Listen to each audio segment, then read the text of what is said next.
Na escola bíblica dominical de hoje, nós vamos estudar a lição de número 2, Sal da Terra, Luz do Mundo. Na aula de hoje, nós vamos apontar a função do sal e destacar a função da luz. Ao final da aula, nós vamos refletir a respeito da influência dos discípulos de Cristo no mundo. Fique conosco para mais um estudo da Palavra de Deus na escola bíblica dominical.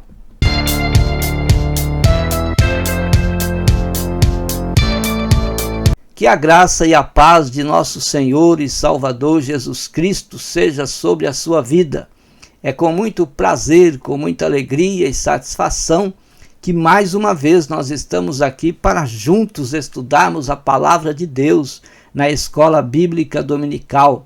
Estamos a estudar o segundo trimestre do ano de 2022, os valores do reino de Deus, a relevância do Sermão do Monte para a Igreja de Cristo. Esta lição foi comentada pelo pastor Osiel Gomes. Quero pedir para você que ainda não é subscrito no meu canal, subscreva-se no meu canal. Visite também o nosso site, www.moldado.com é o endereço do site. No site você pode fazer o download gratuitamente desses slides que aparecem na vossa tela. Também no site nós temos os slides da lição jovem. Subscreva-se no meu canal, visite o site, faça o download desta lição, estude conosco a Palavra de Deus e seja grandiosamente abençoado. Não se esqueça de deixar o seu like para fortalecer o nosso canal e assim possamos alcançar mais pessoas com o ensino da Palavra de Deus. Hoje nós vamos estudar a lição de número 2, Sal da Terra, Luz do Mundo. Jesus nos ensinou no Sermão do Monte, através destas duas metáforas, o sal e a luz, a influenciar este mundo que precisa de salvação, que precisa de vida eterna. De que forma nós vamos influenciar este mundo? Jesus, ele nos ensinou a alcançar essas pessoas com a pregação do Evangelho. Mas nós precisamos, para pregar o Evangelho, ter um testemunho cristão, ter comportamento daqueles que seguem a Cristo, seguir verdadeiramente os seus exemplos. E assim nós vamos pregar o Evangelho, mas vivendo este Evangelho. Que Deus possa te abençoar ricamente, nos conceder graça, para que assim possamos, obedecendo a Cristo, fazendo conforme Ele nos ensinou, chegar esta palavra àqueles que ainda não têm salvação. A leitura bíblica em classe está no Evangelho de Jesus Cristo, segundo escreveu Mateus, capítulo 5, versículos 13 a 16. Vós sois o sal da terra, vós sois a luz do mundo. Duas metáforas que Jesus usou do Sermão do Monte para nos ensinar a importância da igreja como agente influenciador do reino de Deus para o mundo atual. Jesus nos ensinou a influenciar as pessoas que ainda não têm Cristo, que ainda não têm Deus, que ainda não têm salvação. Nós vamos aprender nesta lição como nós devemos nos comportar, qual é o nosso testemunho, porque as pessoas estão aí, não lê a Bíblia, mas lê a sua vida. E através do seu testemunho, você pode influenciar as pessoas a chegar-se a Deus, receber Jesus e serem salvas pelo poder do Evangelho. O sal tempera e conserva. O que Jesus quis dizer quando ele falou sobre o sal insípido, o sal que não presta, o sal que era lançado fora e pisado pelos homens. O Mar Morto é uma das maiores jazidas de sal quanto ao seu índice de salinidade, enquanto as águas do oceano chegam a aproximadamente 35 gramas de sal por litro de água. As águas do Mar Morto chegam a 300 gramas de sal por litro de água.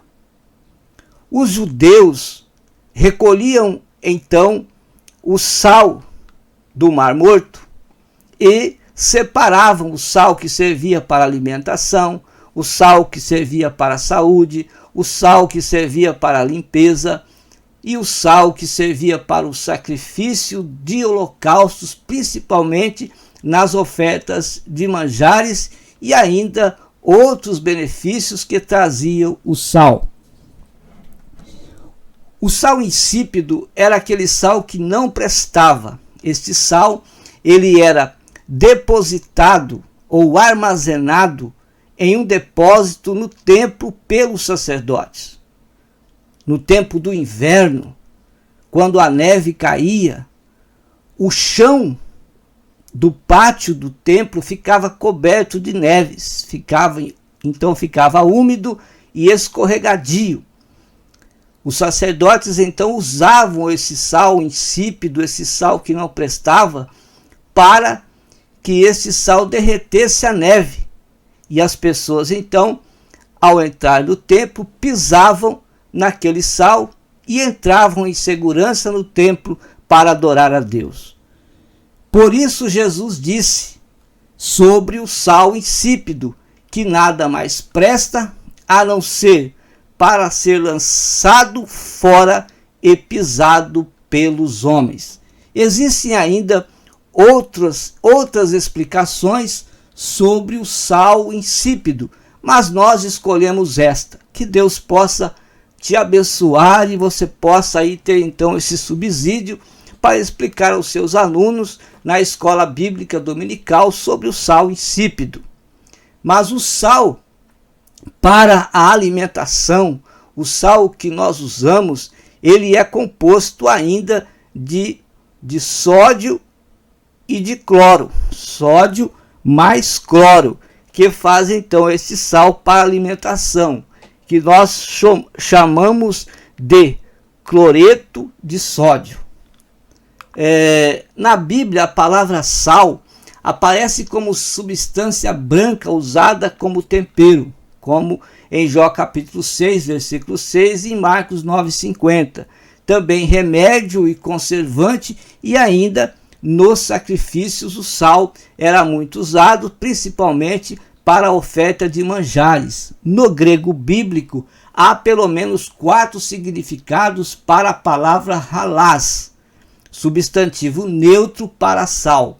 Então, esses 4 significados são o sal como tempero, sal como substância fertilizante para a terra arável, sal como substância que conserva os alimentos da deterioração, e ainda Paulo falou do sal como sabedoria e graça no discurso.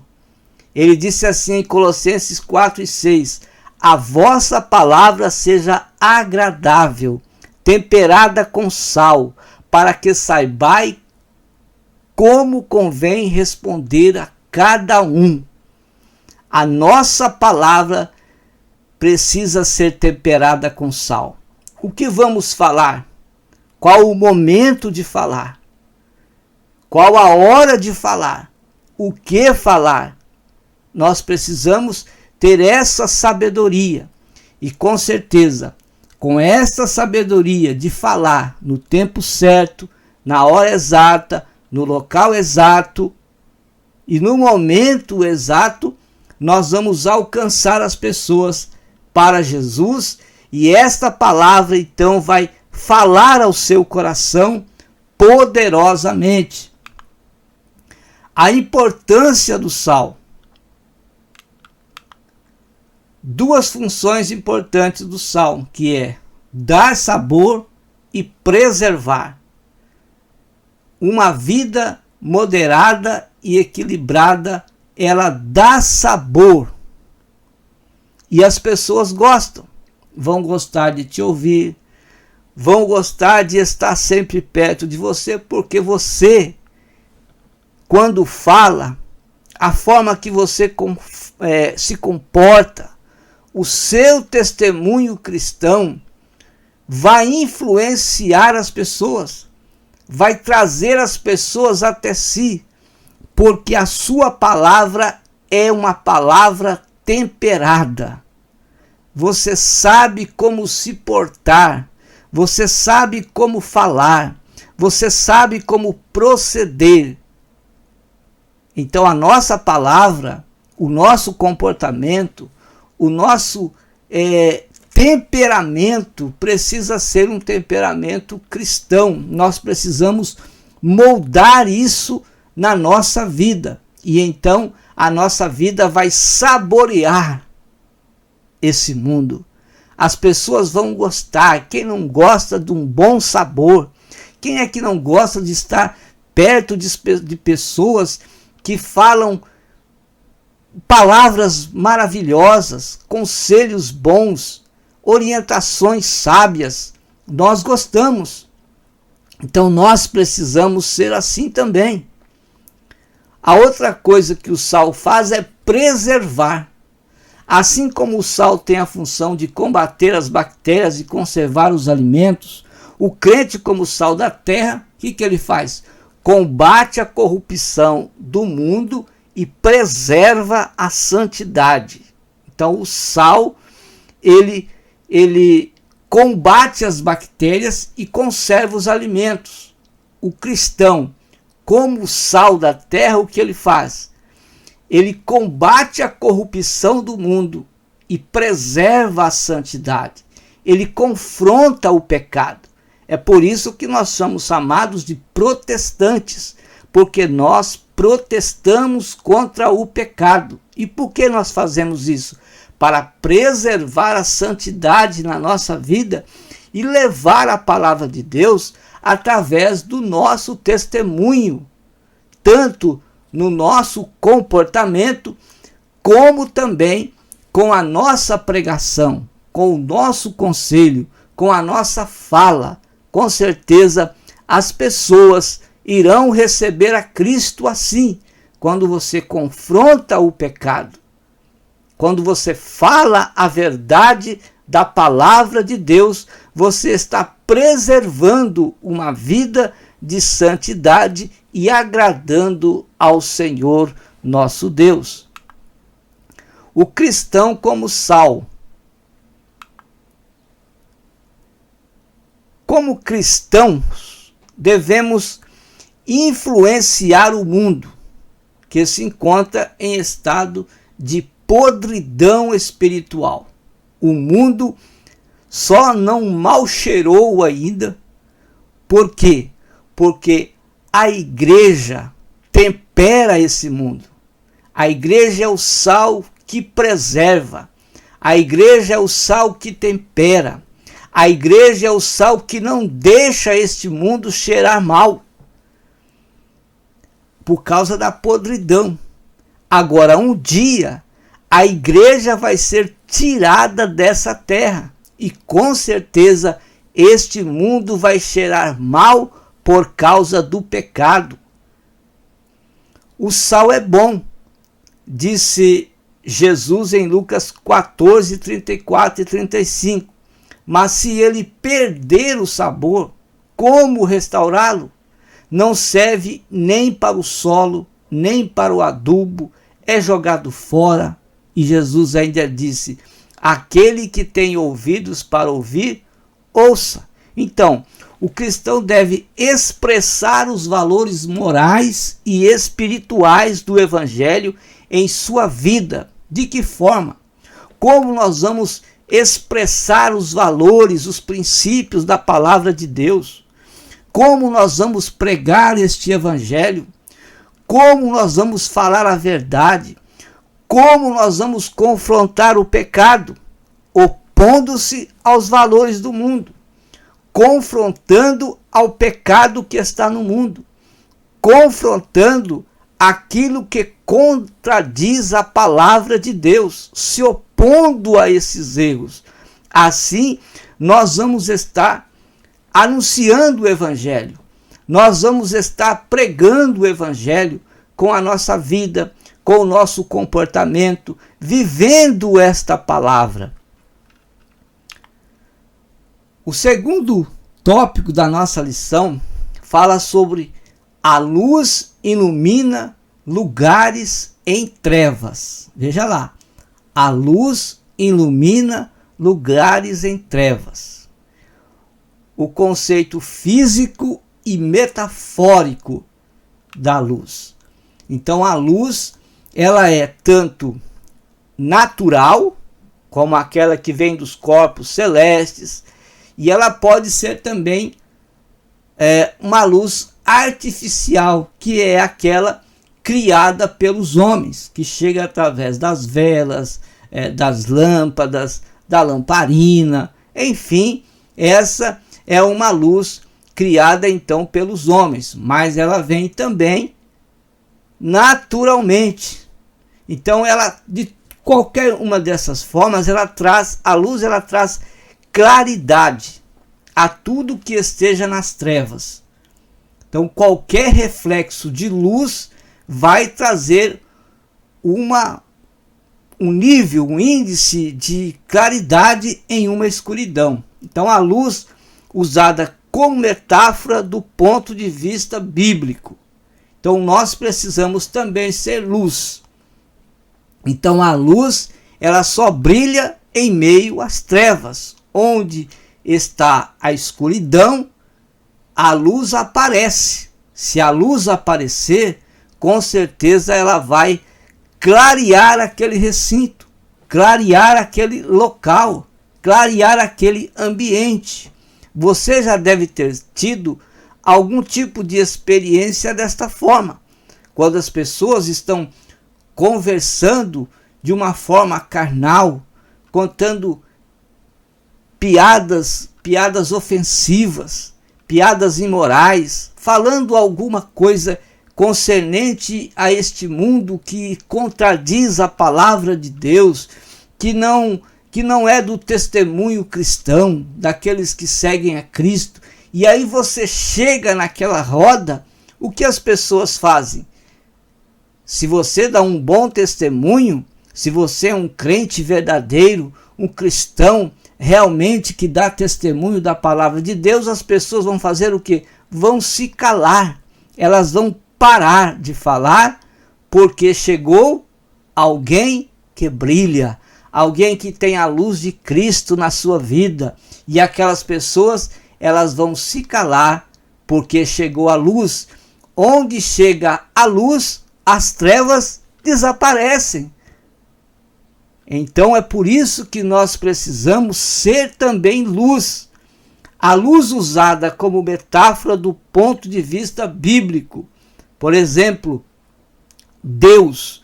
Tiago falou sobre Deus. Ele disse que Deus é o Pai das luzes. Jesus, João 1:4, João testificou dizendo que a vida estava nele e a vida era a luz dos homens. E também Jesus falou dos cristãos dizendo: vocês ou vós são a luz deste mundo. E o próprio Jesus falou em João capítulo 8, versículo 12, se eu não me engano, ele disse assim: eu sou a luz deste mundo, e aqueles que me seguem não andarão em trevas. Então Jesus falou também sobre essa luz. Tanto ele disse para ser a luz, como ele disse que era essa luz. Agora, o cristão como luz, é importante nós sermos luz neste mundo. Nas palavras de Jesus não há dubiedade, ou seja, não há duplicidade de palavras, de significados em uma palavra. Observe que ele não disse, vós deveis ser. Jesus disse, vós sois a luz do mundo. quando ele nos mandou pregar o evangelho, ele não disse também, vocês deviam pregar o evangelho. Ele disse, ide e pregai o evangelho. Então não há dubiedades, não há duplicidade de significados em uma palavra para Jesus. Então, é o que se espera então do cristão, que esse cristão seja luz, por onde ele for, ele venha brilhar, seja luz na sua família, seja uma luz no seu trabalho, seja uma luz na roda de amigos, seja uma luz onde você estiver, onde o cristão estiver. É o que Jesus espera do cristão, daqueles que o seguem, que ele seja uma luz. Deus, ele vê todos os homens, mas ele só pode contemplar aqueles que andam na luz de Cristo. Porque Jesus é a luz. Se nós temos Jesus na nossa vida, nós temos luz. E Deus nos vê através de Jesus, porque ele é a luz. Portanto, quem não tem Jesus não brilha. Quem não tem Jesus não tem luz, e Deus não pode vê-lo, porque não há luz nele, porque não há o brilho de Cristo na sua vida. Então, e quando Jesus ele fala sobre a luz, ele está se referindo às boas obras do crente. Mateus 5,16. Assim resplandeça a vossa obra diante dos homens, as vossas obras, veja bem, assim resplandeça a vossa luz diante dos homens, para que vejam as vossas boas obras e glorifiquem a quem? A você? Não, glorifiquem a vosso Pai que está nos céus. Nós devemos praticar as boas obras, não para nos aparecer, mas sim para glorificar a Deus. Que boas obras nós estamos fazendo para que o nome de Jesus seja glorificado? Que boas obras nós estamos fazendo para que o nome do Senhor venha a ser adorado, venha a ser louvado através das nossas boas obras. Então, quando nós praticamos boas obras para que o nome de Deus, para que o nome de Jesus seja glorificado, então o que acontece? Nós estamos sendo luz. Agora, quando os homens fazem as boas obras para se aparecer ou para seus benefícios próprios, ele não brilha.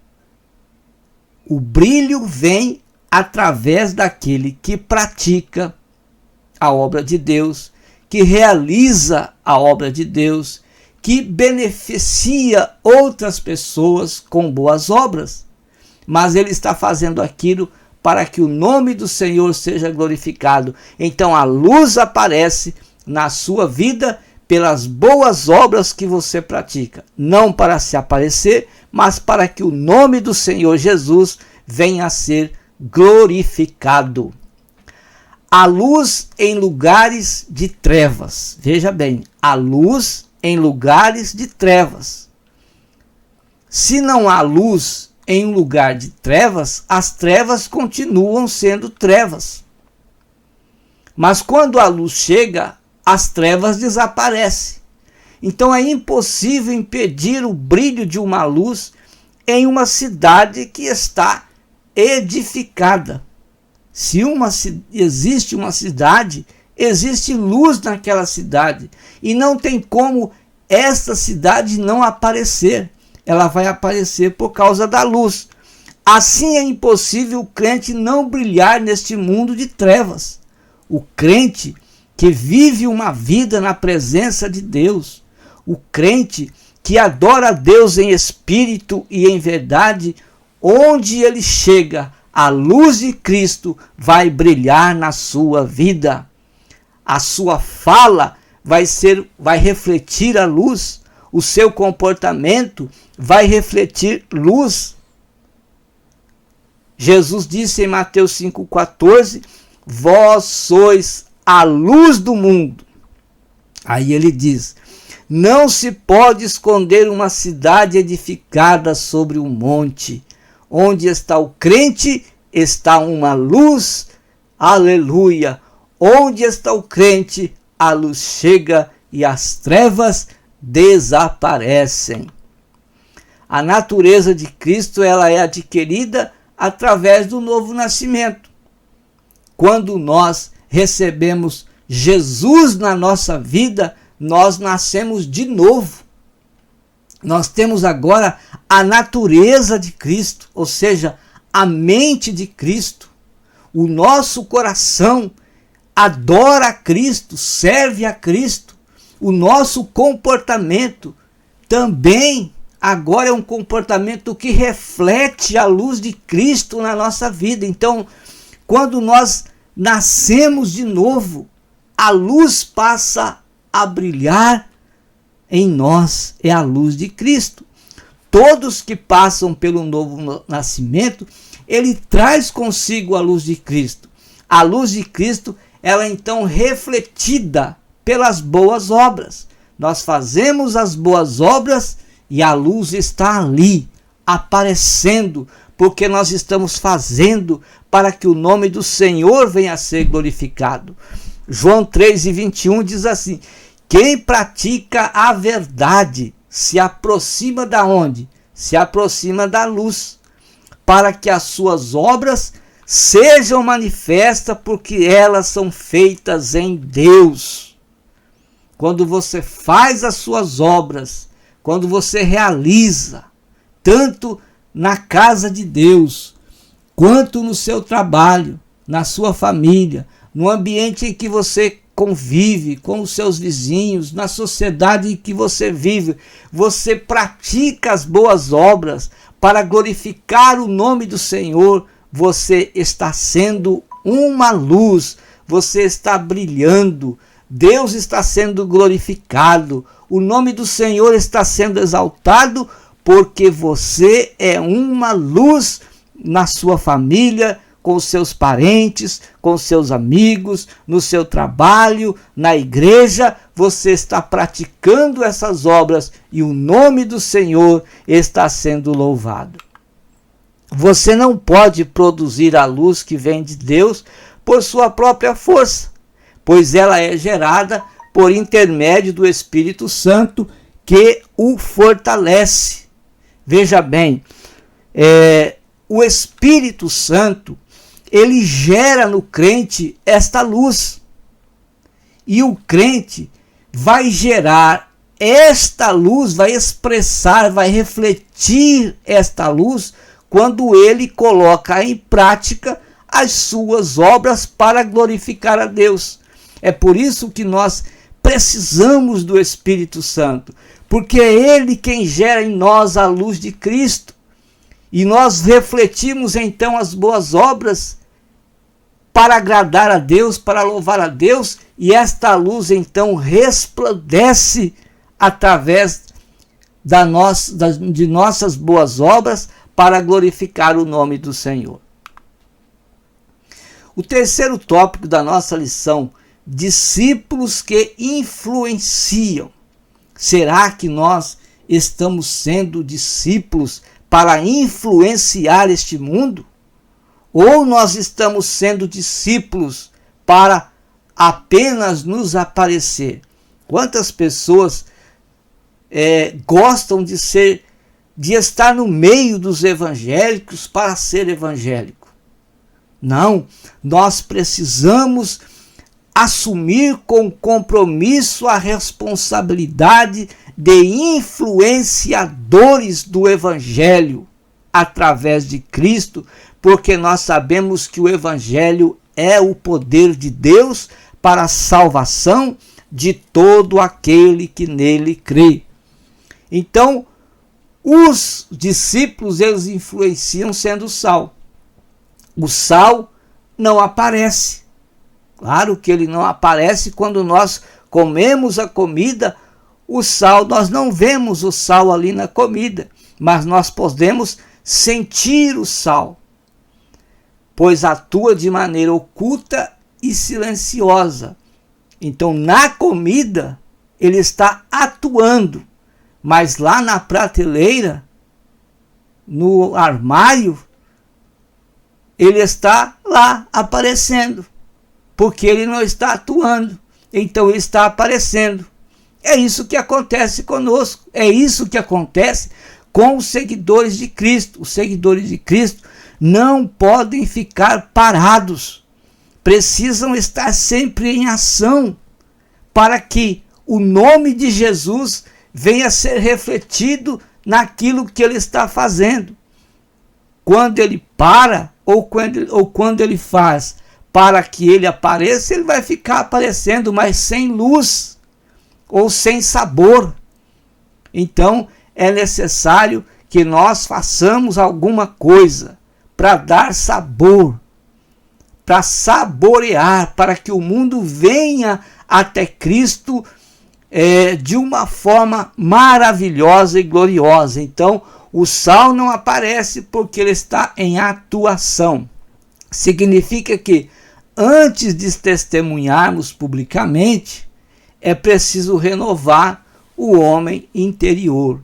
Então, nós precisamos desta renovação no nosso interior. A nossa mente precisa ser renovada. O nosso coração precisa ser renovado. Mas você pode dizer, mas eu já renovei quando recebi Jesus. Não, nós precisamos todos os dias renovar a nossa mente. O nosso coração precisa ser renovado a cada manhã. Sempre nós precisamos renovar o nosso homem interior. Então, quando nós renovamos o nosso homem interior, nós vamos então temperar o mundo, salgar o mundo com o nosso comportamento, com a palavra da verdade, com o evangelho, com as obras que vão glorificar o nome do Senhor. Segunda carta que Paulo escreveu aos Coríntios 4:16. Por isso não desfalecemos, disse Paulo, mas ainda que o nosso homem exterior se corrompa. O nosso exterior, ele pode se corromper, pode se acabar, ele envelhece, mas o interior, contudo, se renova de dia em dia. Eu não sei qual é a sua idade. Você pode ter a idade que você tiver, 100 anos ou mais. O seu homem interior pode estar acabado, mas o seu interior deve estar renovado todos os dias, porque o Espírito está pronto para renovar você todos os dias. Quando algumas pessoas chegam a uma certa idade, ele já não consegue mais fazer para Deus o que ele fazia quando ele era novo. Então ele sente desejo até de voltar a ser jovem para fazer mais alguma coisa, mas ele não consegue. O seu interior está renovado e ele sente o desejo de fazer, e ele vai fazendo aquilo que ele pode fazer.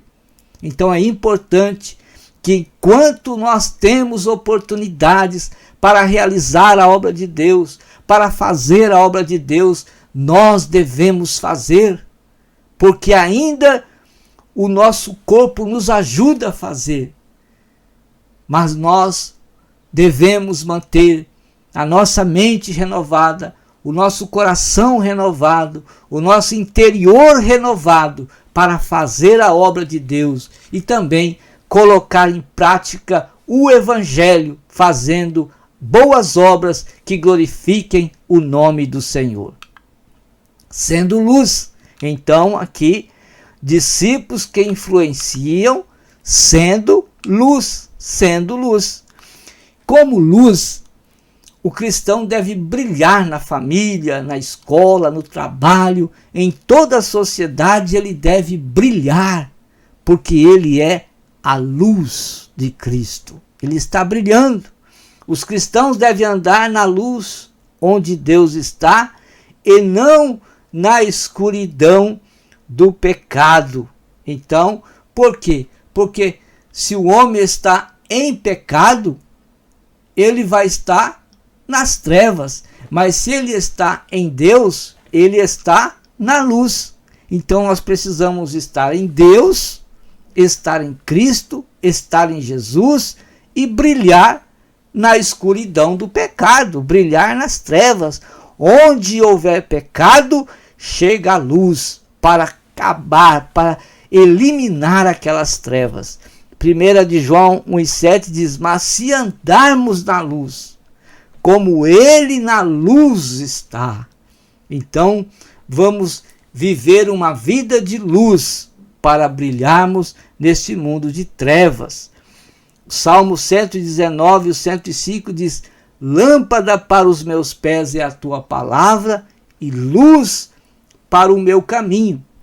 É como Jesus disse, que ele é a luz do mundo, e todos aqueles que o seguem não andam em trevas, porque estão seguindo esta luz. E quando nós estamos andando nessa luz, nós também brilhamos. Foi como Moisés.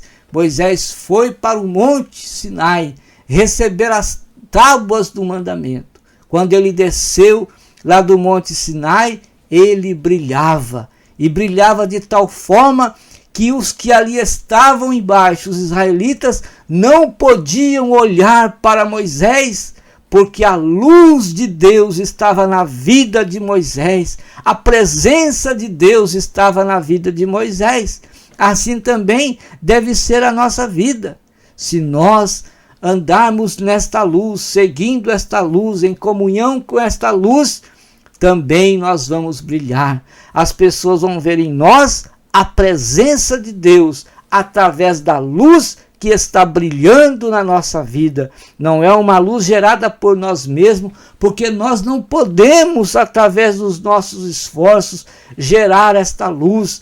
Esta luz é gerada pelo Espírito Santo na nossa vida e refletida através das boas obras que nós estamos colocando em prática, e as pessoas estão vendo Deus em nossa vida. A influência cristã. Paulo disse que temos um tesouro em vasos de barro. Esse tesouro é a verdade do Evangelho. Então, ao dizer temos este tesouro, o apóstolo está se referindo às boas novas de salvação. A salvação, ela é um tesouro.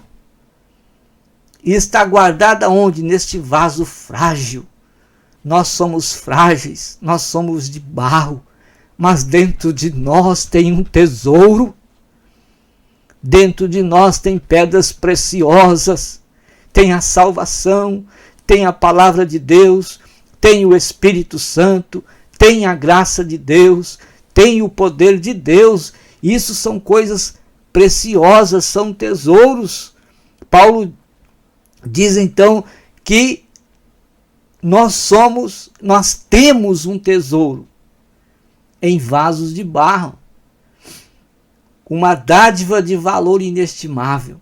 Já a expressão vasos de barro é uma ilustração do apóstolo para se referir ao corpo e à mente dos homens. A nossa mente, ela é tentada para fazer o mal através daquilo que vemos, através daquilo que lemos. Os nossos ouvidos também são tentados a desobedecer a Deus através daquilo que ouvimos. Então nós somos tentados para fazer o mal. Então é frágil, a nossa mente, ela é frágil, ela é tentada a fazer o mal. Por isso nós precisamos ter uma natureza de Cristo, a mente de Cristo. Quando nós temos a mente de Cristo, nós pensamos em Cristo. Paulo diz: pensai nas coisas que são de cima e não nas que são da terra. Então, é uma ilustração do apóstolo para referir-se ao corpo e à mente dos homens que são frágeis. Quanto tempo nós vivemos? Hoje estamos vivendo um pouquinho a mais. Mas aí a Bíblia diz que 60, 70 anos, o que passa disso é canseiro e enfado. Mas só isso, pronto, acabou. O homem morre. Então é um corpo frágil, que vive apenas um tempo nessa terra e se acaba.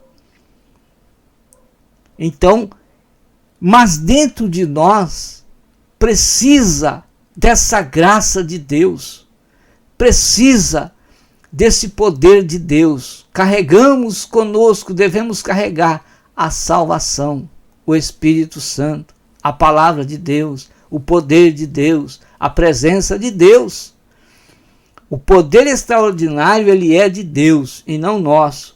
Deus é a fonte desse poder e não as nossas próprias realizações. Aleluias. As virtudes do fruto do Espírito são referenciais de quem é sal e de quem é luz, pois tem a responsabilidade de quê? Representar a sua pátria celestial. Ele é um embaixador de Cristo na terra. Assim como existem os embaixadores políticos que representam um país, que representam o seu país em outros lugares do mundo, nós também somos embaixadores da pátria celestial. Somos embaixadores de Deus nesta terra. Representamos a pátria celestial. De que forma nós estamos representando essa pátria celestial? De que forma nós estamos representando o céu nesta terra? Nós estamos falando bem, se comportando bem, falando bem da pátria a qual é nossa, que é o céu? Então, 2 Coríntios 5:20, Paulo diz, de sorte que somos embaixadores da parte de Cristo. Então, Cristo, ele nos envia a sermos embaixadores do céu. Gálatas 5:22, para sermos embaixadores de Cristo, nós precisamos das virtudes do fruto do Espírito. Quais são? O amor, o gozo, a paz, a longanimidade, a benignidade, a bondade, a fé, a mansidão e a temperança. São virtudes do fruto do Espírito. Então, se nós pegarmos os ensinos que Jesus deu no Sermão do Monte, do capítulo 5 ao capítulo 7, até o versículo 29 do capítulo 7, ali nós vemos o quê? Os ensinos de Jesus no Sermão do Monte. Pegamos aquilo, mas o fruto as virtudes do fruto do Espírito, e coloquemos em prática na nossa vida, nós vamos ser excelentes representantes, embaixadores do céu nessa terra. E é isso que Deus quer de nós. Então chegamos à conclusão. Neste mundo dominado pelas trevas do pecado, só mesmo a influência dos servos de Cristo para promover verdadeiras mudanças. Queremos ver mudança na igreja, queremos ver mudança na política, queremos ver mudança na vida dos homens, queremos ver mudança para todos os lados. Mas nós somos os influenciadores de Cristo, que através do nosso comportamento, através da nossa vida cristã, nós vamos influenciar as pessoas a mudarem as suas vidas. É preciso que a luz divina brilhe a partir de nós, para que todos vejam as nossas boas obras e glorifiquem o Pai. Então, Jesus há de ser glorificado na nossa vida através do que nós colocamos em prática para glorificar o seu nome. Mas também é preciso lembrar de que sem um verdadeiro testemunho, o evangelho não será levado a sério entre os homens. Precisamos pregar, mas precisamos viver aquilo que pregamos, aquilo que ensinamos, aquilo que falamos. Então nós precisamos viver para pregar, então, com autoridade, e a nossa pregação, a nossa fala, o nosso ensino, a nossa orientação, o nosso conselho, ele vai ser aceito pelas pessoas que assim ouvem. Entretanto, se o cristão mostrar uma vida verdadeiramente transformada, sincera e sem artificialismo, exerceremos o nosso papel de sal da terra e luz do mundo. Então vamos ser cristãos verdadeiros, verdadeiros seguidores de Cristo, transformados, vivendo uma vida sincera e verdadeiramente vivendo o Evangelho. E quando nós falarmos, quando ensinarmos, quando pregarmos, quando fazermos qualquer coisa relacionada ao reino de Deus, a nossa prática, as nossas atitudes, elas vão chegar com autoridade até as pessoas, e as pessoas vão dar crédito a cada dia mais neste evangelho que nós pregamos, e assim vamos ser a igreja de Cristo, cumprindo o nosso papel como sal da terra e luz do mundo. Deus abençoe sua vida, Deus abençoe sua família, e até a próxima oportunidade, quando nós aqui estaremos com mais um estudo da palavra de Deus na Escola Bíblica Dominical. Não se esqueça de deixar aí o seu like. Deus te abençoe.